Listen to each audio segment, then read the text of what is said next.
2017ની વિધાનસભાની ચૂંટણી પહેલાં અલ્પેશ ઠાકોર પોતાના બિન રાજકીય સંગઠનમાંથી રાજકીય સંગઠન બનાવીને કોંગ્રેસ પાર્ટી સાથે જોડાઈ જાય છે અને રાધનપુર બેઠકમાંથી તેઓ ધારાસભ્ય બને છે.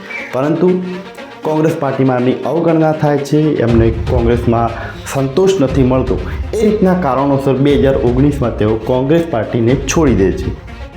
ત્યાંથી જ ચર્ચાઓ શરૂ થાય છે કે અલ્પેશ ઠાકોર હવે ભાજપમાં જોડાશે અને ભાજપમાં જોડાયા પછી તેમને મંત્રીપદ પણ મળશે.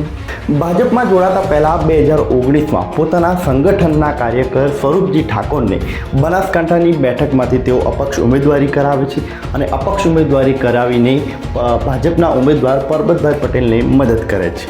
આખરે 2019માં વિધિવત રીતે અલ્પેશ ઠાકોર ભારતીય જનતા પાર્ટી સાથે જોડાય છે અને રાધનપુર બેઠકમાંથી ભારતીય જનતા પાર્ટીના ઉમેદવાર તરીકે રાધનપુર બેઠકમાં પેટા ચૂંટણી લડે છે. આ ચૂંટણી ખૂબ જ વિવાદાસ્પદ રહે છે. ખાસ કરીને આ ચૂંટણીમાં અલ્પેશ ઠાકોર એક ભાષણ આપે છે અને ભાષણમાં તેઓ મેન્શન કરે છે લીલી પેનથી, કે આપણે તો હવે લીલી પેનથી સાઇન કરવાનું. એનો મતલબ કે હવે આ ચૂંટણીમાં જીત પછી એમને ભારતીય જનતા પાર્ટીમાંથી તેમને મંત્રીપદ મળવાનું છે. પરંતુ કદાચ એમને અંદાજ નહીં હોય કે એમનું આ લીલી પેનવાળું આ જે ભાષણ છે એ કેટલાય વર્ષો સુધી ખૂબ જ ટીકાસ્પદ બનવાનું છે. જોકે રાધનપુરની આ પેટા ચૂંટણીમાં અલ્પેશ ઠાકોરની જીત પછી એમનું મંત્રીપદ 100% ફાઇનલ જ હતું. એની આખી તૈયારીઓ થઈ ગઈ હતી. પરંતુ અફસોસ કે અલ્પેશ ઠાકોર એ ચૂંટણીમાં હારી જાય છે. અલ્પેશ ઠાકોરની બધી જ મહેનત ઉપર પાણી ફરી વળે છે. લીલી પેનથી સાઇન કરવાનું સપનું એ માત્ર સપનું રહી જાય છે. પરંતુ હવે આગળના સમયમાં તેઓ 2022ની વિધાનસભા ચૂંટણી સુધી રાહ જુએ છે અને ત્યાં સુધી તેઓ ભારતીય જનતા પાર્ટીનું શાંતિપૂર્ણ કામ કરે છે. જોકે આ સમયગાળામાં અલ્પેશ ઠાકોરની ખૂબ જ ટીકાઓ કરવામાં આવે છે. ભાજપમાં ગયા પછી અલ્પેશ ઠાકોર ખૂબ શાંત થઈ જાય છે. ઠાકોર સમાજને ભૂલી ગયા છે. ઠાકોર સમાજને સાથે ગદ્દારી કરી છે, કોંગ્રેસ સાથે ગદ્દારી કરી છે. આવા અનેક નિવેદનોની સાથે અલ્પેશ ઠાકોરની ખૂબ ટીકાઓ કરવામાં આવે છે. પરંતુ એ વચ્ચે ક્યાંક એ પણ આશાઓ હતી કે 2022ની વિધાનસભાની ચૂંટણી પછી જ્યારે અલ્પેશ ઠાકોરને મંત્રીપદ મળશે તો ફરીથી આ જ ટીકા ઉપર હંમેશા માટે ચૂપ્પી બની જશે. પરંતુ એનાથી કંઈક ઉલટું જ બને છે. 2022ની વિધાનસભાની ચૂંટણીમાં અલ્પેશ ઠાકોર દક્ષિણ ગાંધીનગર બેઠક પરથી ફરીથી ચૂંટણી લડે છે ભાજપના ઉમેદવાર તરીકે. ત્યાંથી તેઓ જીત મેળવે છે અને એ વખતે પણ એવું લાગતું હતું કે ફરીથી મંત્રીપદ મળશે, ફરીથી લીલી પેનની વાત આખી પૂર્ણ થશે. પરંતુ ભારતીય જનતા પાર્ટી એક આખી અલગ રણનીતિ અપનાવે છે અને મોટાભાગના બધા જ ધુરંધર નેતાઓની અવગણના કરે છે અને ત્યાં કોઈને મંત્રીપદ આપતી નથી, જેમાં અલ્પેશ ઠાકોરનો પણ સમાવેશ થાય છે. 2022 પછી ફરીથી નવી ચર્ચાઓ થઈ કે હવે પછીનું જે મંત્રીમંડળનું વિસર્જન થશે એમાં તો લગભગ અલ્પેશ ઠાકોરનો સમાવેશ થશે જ થશે. પરંતુ લોકસભાની ચૂંટણી પતી ગઈ. એના પછી એવું શરૂ થયું કે આજે વિસ્તરણ થશે, કાલે વિસ્તરણ થશે, આજે થશે, કાલે થશે. આમ થતાં લગભગ 2 વર્ષ પૂર્ણ થઈ ગયા, પરંતુ મંત્રીમંડળનું વિસર્જન થતું નથી. આખરે એ સમય આવે છે અને ઓક્ટોબર 2025માં મંત્રીમંડળનું વિસર્જન થાય છે અને નવું મંત્રીમંડળ બનાવવામાં આવે છે. મોટા બધા જ જે ન્યૂઝ વિશ્લેષકો હતા, જે પોલિટિકલ એનાલિસિસ જે હતા, એમાં બધી જ જગ્યાએ એ ચર્ચાઓ થતી હતી કે આ વખતે અલ્પેશ ઠાકોરનો સમાવેશ થશે જ થશે.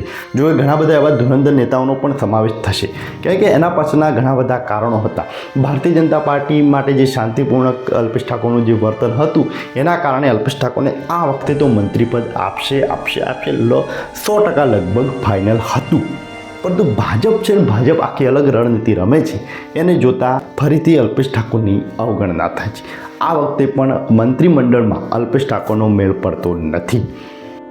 અલ્પેશ ઠાકોર ખૂબ આશાઓ લઈને બેઠા હતા અને સાથે સાથે એમનો ઠાકોર સમાજ, એમના કાર્યકરો એ પણ આશા લઈને બેઠા હતા કે આ વખતે તો મેળ પડશે. પરંતુ આ વખતના મંત્રીમંડળમાં પણ અલ્પેશ ઠાકોરનો મેળ નથી પડતો.